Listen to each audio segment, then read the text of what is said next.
فأعوذ بالله من الشيطان الرجيم بسم الله الرحمن الرحيم وقال لهم نبيهم إن الله قد بعث لكم طالوت ملكا قالوا أنى يكون له الملك علينا ونحن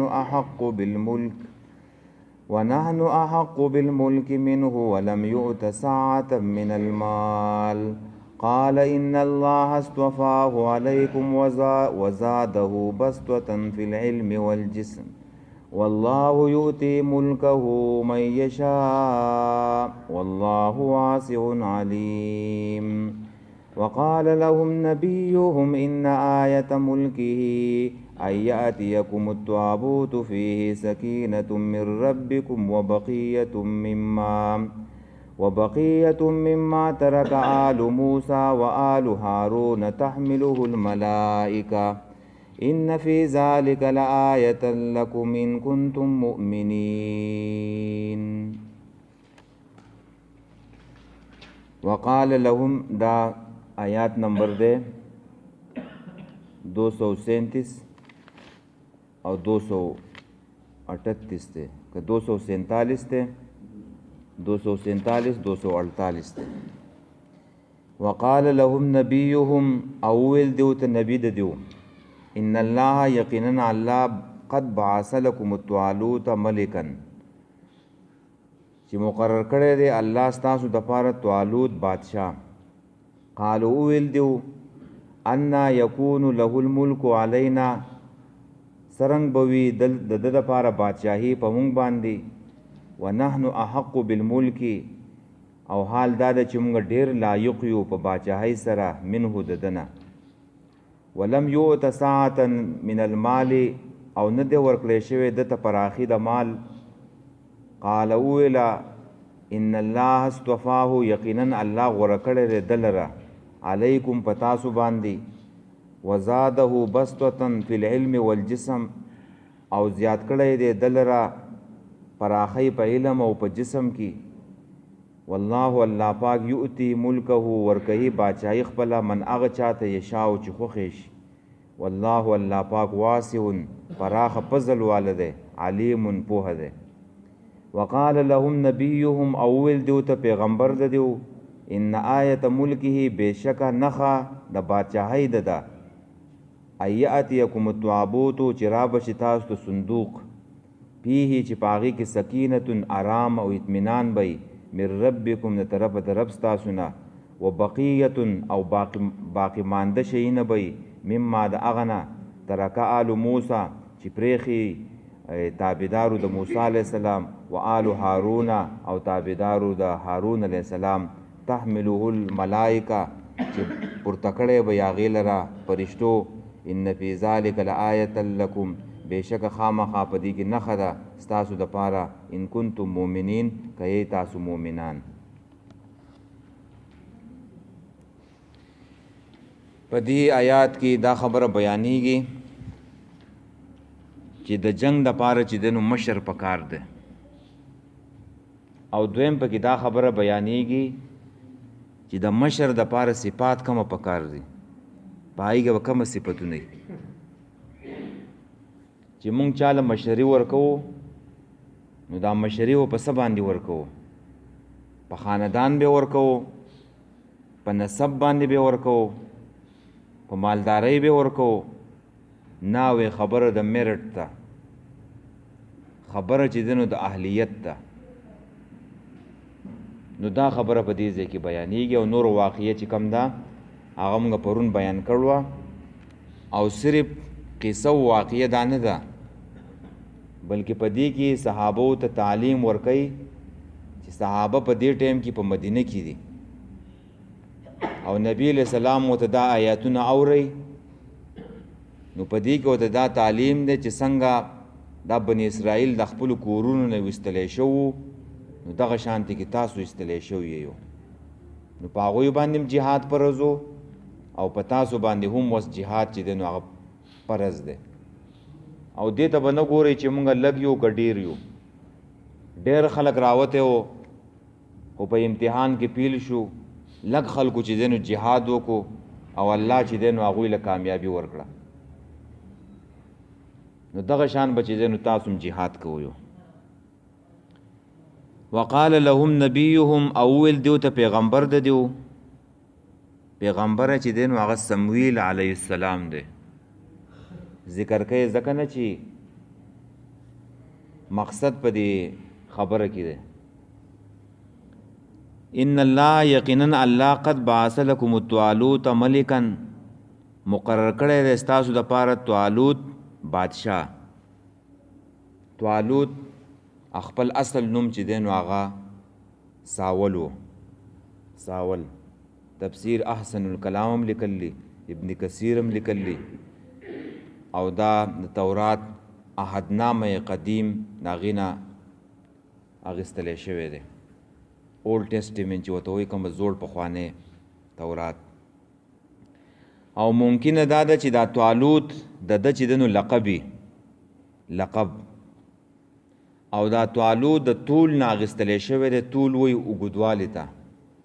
چې دا یو اوږد او دنګ سړی و، طاقتور سړی و. او زمونږ پښتانه وایي چې دا پښتانه چې کم دی نو دا د طالوت چې دی نو اولاد دی. طالوت تاریخ په کتابونو کې هم لیکلی شوی دی، اختلاف پکې دی. یو قول دا دی چې دا پښتانه دا آرین قوم دی، آرین قوم. لیکن اکثر تاریخ کتابونو دا لیکلی چې د پښتانه د قیس عبدالرشید اولاد دی.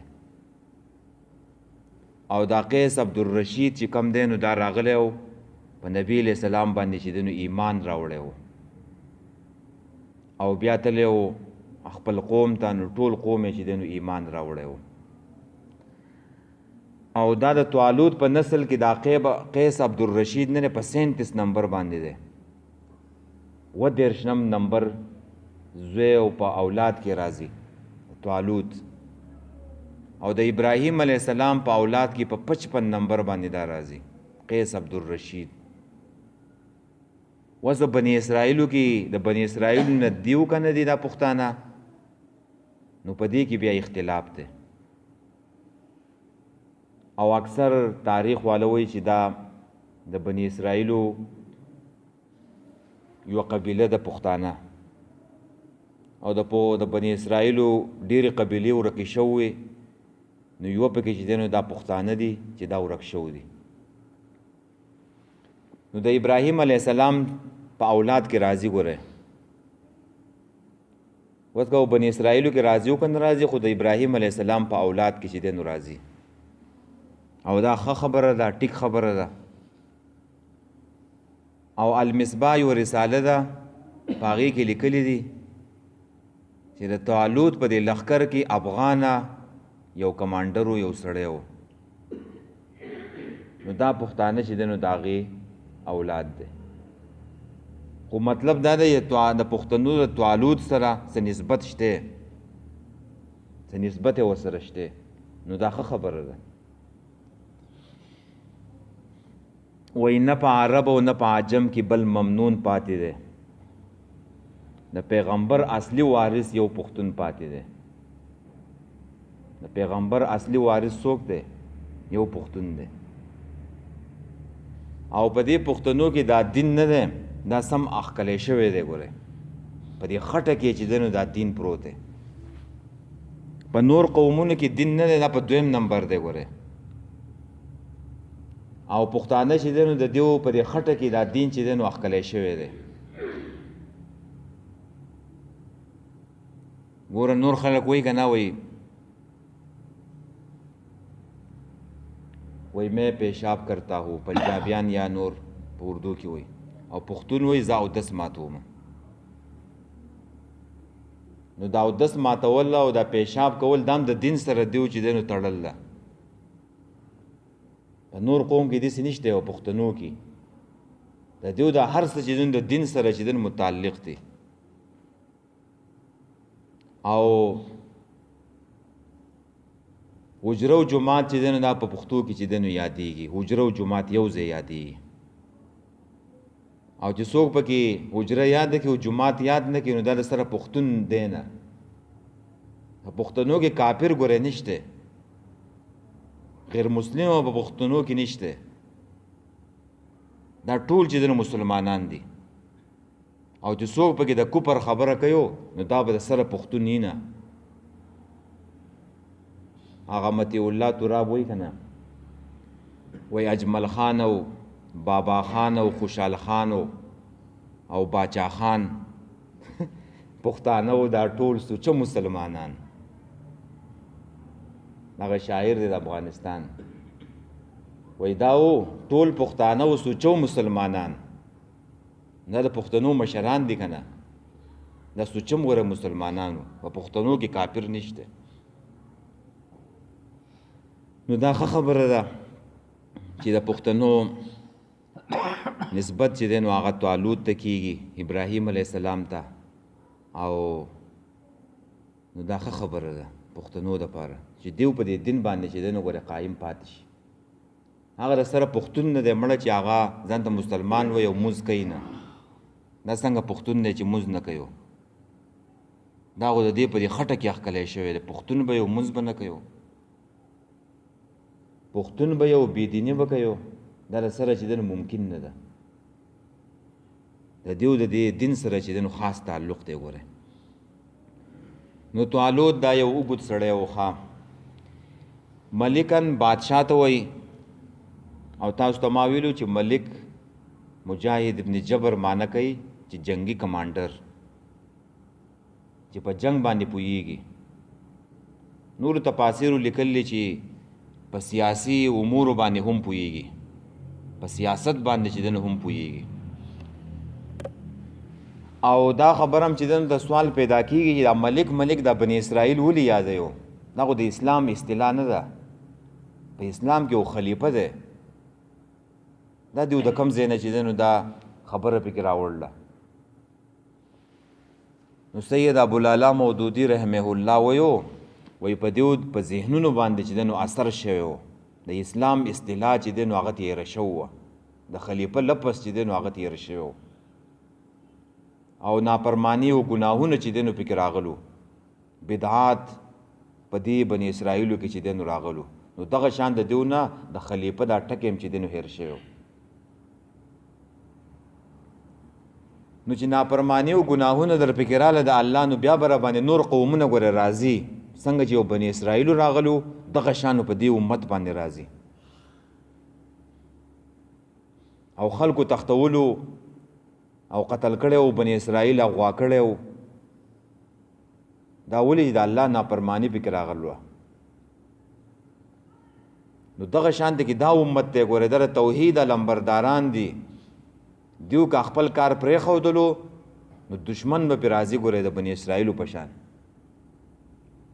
دا ډېر غټ امت دی ګوره، داسې په یو ځای نه وهي، دا ځای په ځای والی کېږي. هلاکو خان په دې امت باندې راغلی و، هلاکو خان، او تباهي یې وله کړو دې امت له مسلمانانو. د عراق دا پرات دا دریاب نه دی، دا د وینو چې دنو چې ډک روانو. نو نن مسلمان ته ګوره ځای په ځای باندې والی کېږي. کشمیر ته وګوره، فلسطین ته وګوره، په هر ځای کې مسلمان، عراق او شام ته وګوره. دا ولې چې دی خپل مقصد پرېښی دی، د الله دین او توحید علمبرداري ول الله ورکړوه، او دی چې دی نو هغه کار ونه کو، نو اوس به والی کېږي. سود چې دی نو الله حرام کړی دی، سودو د الله حکم دی وایي د سود نه چې دی نو ځان وساتئ. او ته ما ته داسې ملک راښوی شي چې په هغې کې سود نه یو. د الله او د رسول سره جنگ روان دی. نو چې دا جنگ روان دی نو څنګه به اطمینان راشي، سکون به راشي؟ دشمنو په دې نه مسلط کېږي. د الله نافرمانی کوي، نو دا پریشانی او دا ځای په ځای مسلمانان والی کېږي د بني اسرائیلو په شانتې کې. نو د دیو نه دا اصطلاح چې دی نو هېره شوه. خام نور د اسلام اصطلاح خلیفه دی، او دا به نه هېرې ورې، دا لفظ به نه هېرې. او خلک داسې راووتله د شیطان ملګري چې هغوی د دې مسلمانانو دا ټکی چې دی نو هېر کو د خلیفه دا لفظ. اوس که خلیفه په دنیا کې وای کنه نو دې کوپر چې دین لړق نشواله خلیفه یو आवाज وکي وای راوځي یو به دا ټول مخلوق چې دین رواني مسلمانان په امن کې په اطمینان سره یو هر ملک چې دین وځان نه جوړ کو کندر کو او په دې خپل باچاهي باندې چې دین خوشاله دي دنیا نه چې دین چړیاګر جوړ کړي دي کندتارونه یې تاو کړلی دا سره پکار نه یو اسلام یو کوپر وو د دین علاوه چې دین بل ملک نو پکارو ته مسلمان د الله په ځمکه کې ګرځا که سعودي ته ځي که ترکی ته ځي که افغانستان ته ځي که کم ملک ته ځي په خلافت کې چې دین دا چلی ټول مسلمانان آزادي چې کم ملک ته ځي او وستر مسلمان ملک ته نشیتله وې زده او دینو قوانین دی ډېر ناغینه پس بچ دینو زی نو دا خلیفه لپس د خلکو نه هیر شو نو قالو اول دیو ان یکون له الملک ان په معنی د کیف یکون له الملک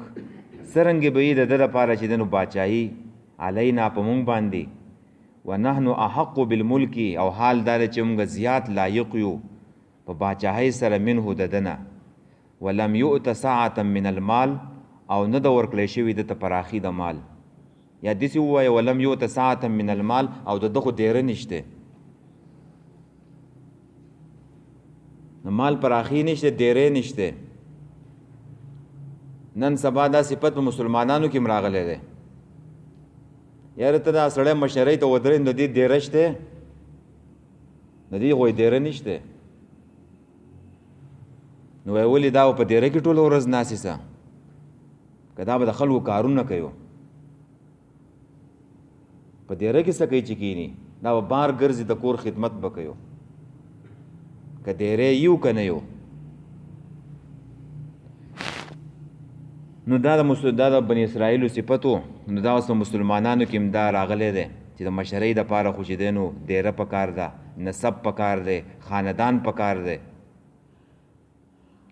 نو که تا نسب ته او ډیرې ته او خاندان ته کتله نو بیا به داسې مشران یې لکه راوس چې کومه مشران دي بیا به دقه حل نو نااهله به یو چې مال دې میرټ وګرځو که نه مال نو بیا به هغه څه مشر شي او خاندان دې میرټ وګرځو او نسب دې چې دی نو میرټ وګرځو نو میرټ به څه ګرځې اهلیت علم پوهه چې دی نو د چا سره وه نو حق به چې دی نو مشر جوړی الله یې صفت په خپله بیانوي نو دا په بنی اسرائیلو کې هم دا صفت و چې هغوی اعتراض وکړو پیغمبر په خبره باندې چې دته خو پراخي د مال نه ده ورکړی شوي ښه او بنی اسرائیلو په تعالود باندې اعتراض وکړو او زموږ په دې امت کې په ابوبکر صدیق رضی الله تعالی عنہ باندې چا اعتراض نه وکړی سوا د شیعګانو نه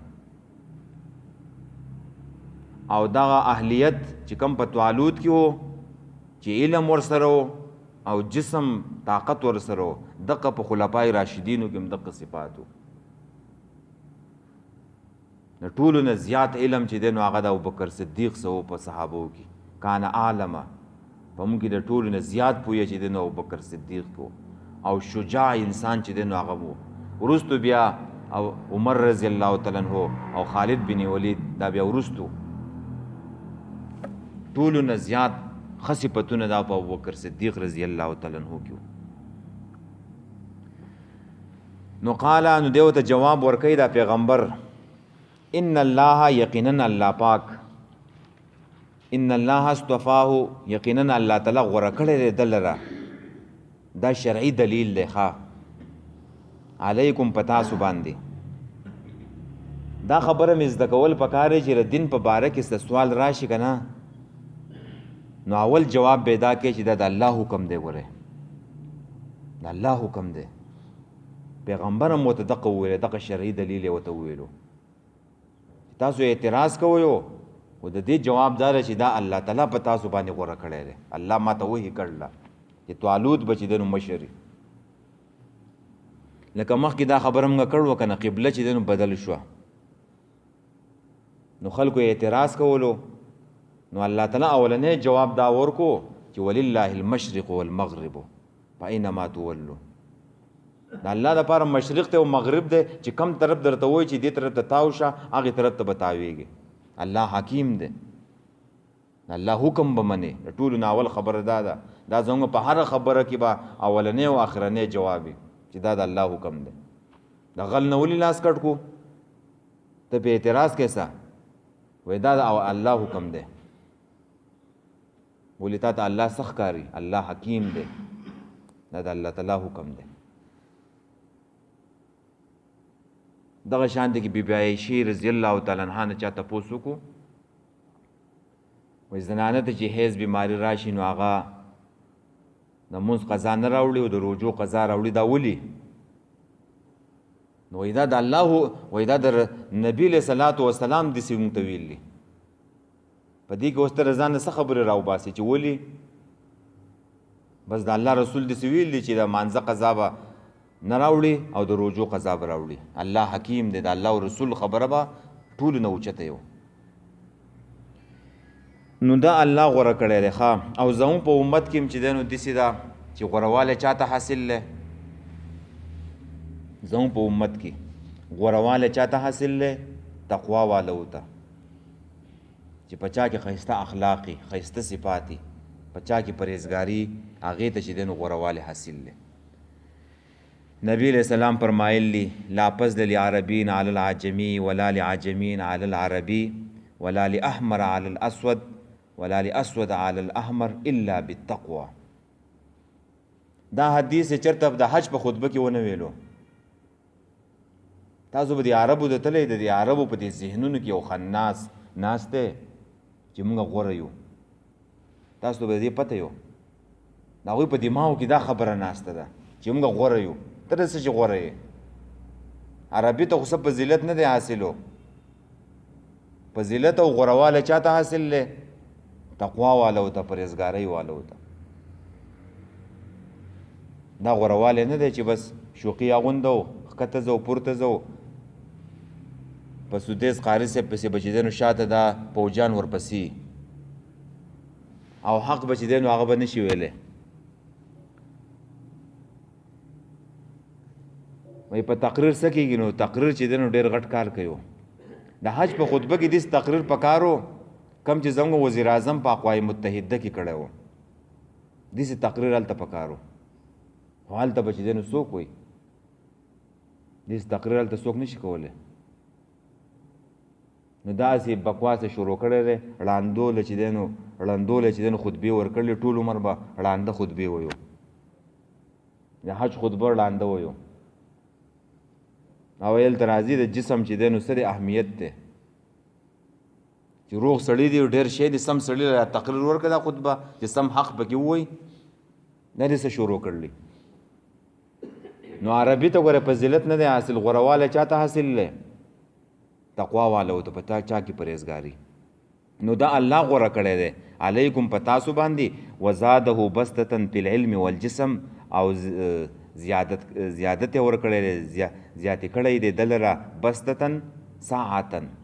پراخۍ سره فی العلم په علم کې والجسم او په جسم کې یعنې علم هم ورسره ډېر دی علم د سیاست او علم د جنگ په دې باندې هم ښه پوهېږي او جسم هم چې دی نو هغه صحیح دی طاقتور انسان دی د جسم هم چې دی نو زیات اهمیت دی پوی هم دی او دغه شانتې کې چې دی نو جسم هم ټیک دی نو پخوانه زمانه کې خو د دې جسم به چې دی نو زیات اهمیت و اوس خو د جسم په دې جنګونو کې دومره اهمیت نه یو پخوانه زمانه کې چې دی نو هغه به د دې کم چې جنگي کمانډرانو د هغوی به یو روب و یو دبدبه به وه اوس خو د بټنو جنگ دی خیر دی خو بیا هم د دې جسم چې دی نو اهمیت شته پخوانه زمانه کې چې دی نو د نواب صاحب په دور کې چې چا به لس کسان راچیلی شو نو هغې ته ویل ته تاڼهدار شوې او چا به سي 15 څلور کسان راچېله شو وایي ته د کلي مشر شوې نو پخوا نه چې د جسم غټ اهمیت و نو دا جسم نه دی دا هم د الله یو نوی نعمت دی ښه چې الله تعالی چې دی نو چاله ورکي او چې داسې وړوکی یو خوار غوندې کي نو د هغې داسې روب او دبدبه او دا یې چې دی نو دومره نه یو او چې داسې غټ جسم وي نو هغه یو روب وي دا شخصیت چې ورته سړی وایو شخصیت و د هغې یو روب وي خاص او نو داسې نه ده پکار و او د دې نه به څوک ویرېږي او د دې څه روب وي یو طاقتور انسان چې دی نو هغه پکار وي چې ښه جسم یې چې دی نو هغه ټیکي والله الله پاک یؤتي ملکه ورکوي بادشاهي خپله من هغه چاته یشاء چې وغواړي دا بل جواب دی دا خو د الله تعالی په اختیار کې دی چې چاله وغواړي بادشاهي ورکوي والله واسع علیم او الله تعالی پراخه فضل واله دی یعنی غریب لیم ورکوي او مالدار لیم ورکوي او علیم پوهه دی چې چاله ورکول پکار دی الله تعالی په دې باندې پوهه دی یعنی د دنیا بادشاهي د یوې علاقې بادشاهي الله ورکوي وقال لهم نبيهم اول دیو ته پیغمبر د دیو سمویل علیه السلام یعنی دیو خبره نه منودله دیو خو اعتراضونه کوله اعتراض یې کولو نو هغه ورته وویله چې دا دوه دلیلونه یې ورته وښودله یو شرعي دلیل چې دا الله غوره کړی دی او بل نقلي دلیل عقلي دلیل چې هغه علم پوهه هم ورسره ده او په جسم کې هم ښه طاقتور دی نو بیا هم چې دی نو هغوی اعتراضونه کوله نو بیا ورته نبي وویله چې الله تعالی د ده یو کرامت ښکاره کړي نو بیا به یې ومنئ نو دی وویل چې څه کرامت به یو نو پیغمبر ورته وویل چې ستاسو د کم صندوق وړلی شوی دی مشرکانو وړی دی نو هغه صندوق به چې دی نو د ده کرامت بشي هغه نخب هغه صندوق به واپس تاسو ته راځي او که راغی درته نو دقه به بیا چې تاسو بادشاهي نو وویل وایي ټیک ده موږ به بیا ومنو او دا پخوانه زمانه کې به داسې حسي معجزې چې دی نو دیو ته ښکاره کېدلې دي پخواني قومونو ته نه ده حسي معجزې چې په سترګو باندې ښکاري محسوسېږي ځکه د هغو خلکو ذهنونه چې دی نو هغه واړه او په دې باندې پوهېدله لکه ګټې خبرې وکړې دغه شانته کې دا تابوت راغی یا چې دی نو غوا خبرې وکړې من او سلوا یا د ګټ نه چې دی نو اوښه راووتله نو هغه خلک نه ذهنونه واړو نه په دې باندې پوهېدله اوس د خلکو ذهنونه چې دی نو پراخه دي کلاو دي دا اوس قرآن نه دی دا زموږ مخې ته چې پلو دا غټه معجزه ده غټه معجزه په دې باندې اوس پخواني خلک نه پوهېدله چې دا څنګه معجزه ده په دغې باندې پوهېدله نو هغه صندوق چې دی نو هغه دیو ته راوړلی شو نو دیو بیا وویله چې موږ به چې دی نو دا خبره ومنو وقال لهم نبيهم اول دیو ته پیغمبر د دیو ان آیت ملکه بشکا نخا د باچاهی د ایاتیکم التوابوت چې را بشي تاسو ته هغه صندوق پی پاغي کی سکینه اطمینان بی تمانیه لقلوبکم تاسو د زړونو اطمینان بی چې پاغي به توراتي من ربکم د طرف د رب تاسو نه وبقیه او باقی مانده شي نه بی مما د اغنه ترک آل موسی چې پرې خو دي آل د موسی او آل هارون او آل د هارون علیه السلام نو دا صندوق چې دی نو راوړلی شو په کومه طریقه باندې راوړلی شو نو دو طریقې پکې دا تاریخ کتابونو چې دی نو لیکلي چې دا صندوق د دیو نه وړلی شوی و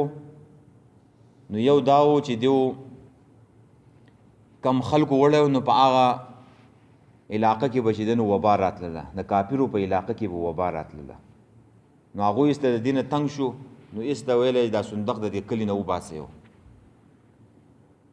نو هغه خرګاړې کې چې دی نو ایښودی و بس څوک نه ورپسې دا خرګاړی چې دی نو سې پرېښی و او د فرشتو په دغه کې و اختیار کې و نو په دې طریقه باندې چې دی نو فرشتو چې دی نو دا خرګاړی چې دی نو راوستلو د طالوت کور ته دا صندوق چې دی نو راورسېدلو او دویم په دې طریقه باندې چې دنو راوړل شو چې پرشتو د هغه علاقې نه راواغستو او راغسته یو او راوړل طالوت مخې ته چې دنو کې خودلو پرشتو راوړل دي په دې کې اوسې اختلاف نشته خو په کومه طریقه را رسیدلې ده نو په دې کې یو دغه خرګاړي دا خبره کوي او تفاسیر او بل چې دنو دا بل خبره کوي چې په شا باندې چې دنو راوړو نو په دې کې سودنا سکینتون کې تورات ته تورات تختې دي د الله کتاب دی د الله د کتاب په وجه باندې سکون او اطمینان راځي په دې قران کې سکون او اطمینان دی او دویم په دې کې او بقیتون کې چا په کې دا ویل تفاسیر چې د موسی علی السلام او د هارون علی السلام سنت طریقې وي چې هغه په کتاب په شکل کې لیکل شوی په تختو باندې ناغه په دې کې پرتی وي او دا تفسیر زیات صحیح نه دی و بقیتن مراد دا تفسیر ټیک دی چې په دې کې د موسی علی السلام امساوا د موسی علی السلام پیزارو پکې او د هارون علی السلام پټکیو پکې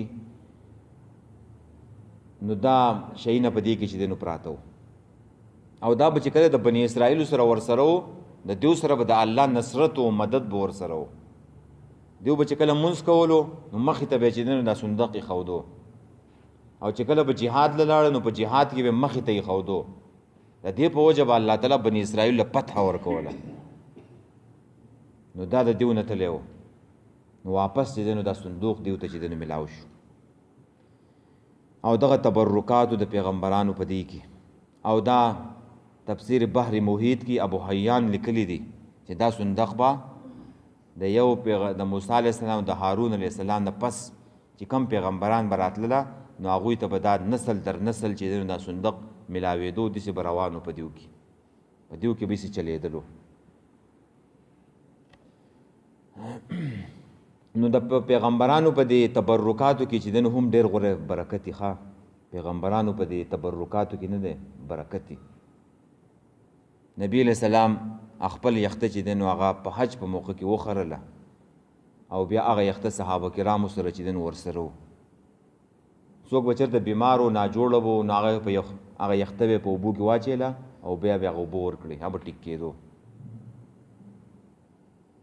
دغه شان د نبی علیہ السلام شقه وه هغه شقه وه چې څوک بیمار شو هغه په اوبو کې واچېله هغه اوبه بیا وسکللې هغه به ټیک کېدله د پیغمبرانو په دې تبرکاتو کې ګوره برکتي دغه شان د پیغمبر جسم چې د کم جسم سره چې دنو ولګي ټچ شي ورسره په هغه باندې چې دنو د جهنم اور حرامي نبی علیہ السلام دا اودس به چې کولو دا اوبه به صحابه کرامو ځمکې ته نه پرېښودلې لاړې به توکلې نبی علیہ السلام نو هغه به چې دنو ځمکې ته نه پرېښودلې هغه په دې جسم باندې چې دنو راښکودلې دا تبرکات دي د دې ډېر غټ برکت دي او د عامو خلکو ګوره نشته خام پیران میران یو چرته په ګوټونو کې ناس یو ته د هغوی شړۍ په ځان راچیو د هغوی په بستره کې سملیو دا په دې کې نشته ښه په دین کې او صندوقونه په اسلام کې چې دنو هم نشته چې مړې پکې خښوه په اسلام کې دا نشته ګوره چې مړې په صندوقونو کې خښوه ائمه اربع څلور وانو امامان دا فتوا ده چې دا ګناه ده مړی په صندوق کې خښول او دا بدعت ده البته صرف په دې وخت کې اجازه شته چې یو مړی دی او هغه ټوکلې ټوکلې شوی دی او د هغې دا جسم نه راغونډېږي نو که هغه بیا سړی په صندوق کې خښ کړي نو خیر دی نور په دې بعضې علاقې اوس هم شته په هغې کې د صندوق دا رواج ډېر زیات دی علما هم په دې باندې څه نه وایي بس نو دا ویل پکار دی تحمله الملائکتو چې بار کړو اوچت کړو ملائکو ان فی ذالک یقینا په دې کې په دې صندوق کې لآیتا خامخا نښه ده علی ملکه د طالوت د باچاهۍ ان کنتم مؤمنین که یې تاسو ایمان راوړونکي مؤمنان که یې تاسو مؤمنان یعنې که په الله ستاسو ایمان دا پیغمبر ورته وایي په ما باندې ایمانی نو دا چې دن ومنئ او طالوت خپل مشر ومنئ او د دې په مشرۍ کې جهاد وکړئ حجي وقال لهم نبيهم اول دیو ته پیغمبر د دیو سمویل علیه السلام ان الله یقینا الله قد بعث لكم طالوت ملکا مقرر کړی دی ستاسو دپاره طالوت بادشاه کمانډر. قالو ویل دیو انا یکون له الملک سرنګ به وي د دپاره بادشاهي علینا په مونږ باندې ونحن احق بالملک او حال دا ده چې موږ ډېر لایق یو په بادشاهۍ سره منه د ده نه. ولم یوت ساعة من المال یو نه دی ورکړی شوی ده ته پراخي د مال. قال اویل هغه سمویل علیه السلام ان الله اصطفاه یقینا الله غوره کړی دی یعنی الله غوره کړی د لره علیکم په تاسو باندې وزاده زیات کړی دی بستتن په پراخۍ سره په العلم په علم کې والجسم او په جسم کې. والله الله پاک یوتی ورکوي ملکه بادشاهي خپله من هغه چاته یشاو چې وغواړي. والله الله پاک واسع علیم پراخه فضل واله دی او ډېر پوهه دی. نو د دې نه دا خبره تا زده کړه چې د مشرۍ دپاره څه پکار دی؟ علم پکار دی، علم او جسم پکار دی. او دا په خلفای راشدینو کې وو اهلیت دا پکار دی. نور مال او دیری او خاندان او نسب دا نه دی پکارو. چې غریب سړی یو هغه علم ورسره یو او جسم یې ټیکي نو هغه مشر ټیک دی. وقال لهم نبیهم او ویل دیو ته پیغمبر د دیو سمویل علیه السلام ان آیت ملکه یقینا نښه د بادشاهۍ د ده ان یاتیکم التابوت چې رابشي تاسو ته صندوق فیه سکینتون چې په هغې کې به ارام او سکون او اطمیناني من ربکم د طرفه د رب ستاسو نه وبقیتون او باقي مانده شیونه به مما د هغه نه ترکه آل موسی چې پرېښي دي آل د موسی تابعدارو د موسی و آل هارون او پرېښي دي آل د هارون تحمله الملائکة چې بار کړی به د لره ملایکو. ان فی ذلک یقینا په دې کې لآیة خامخا نښه ده لکم ستاسو دپاره ان کنتم مؤمنین که یی تاسو مؤمنان. وایي جي بسم الله الرحمن الرحیم وقال لهم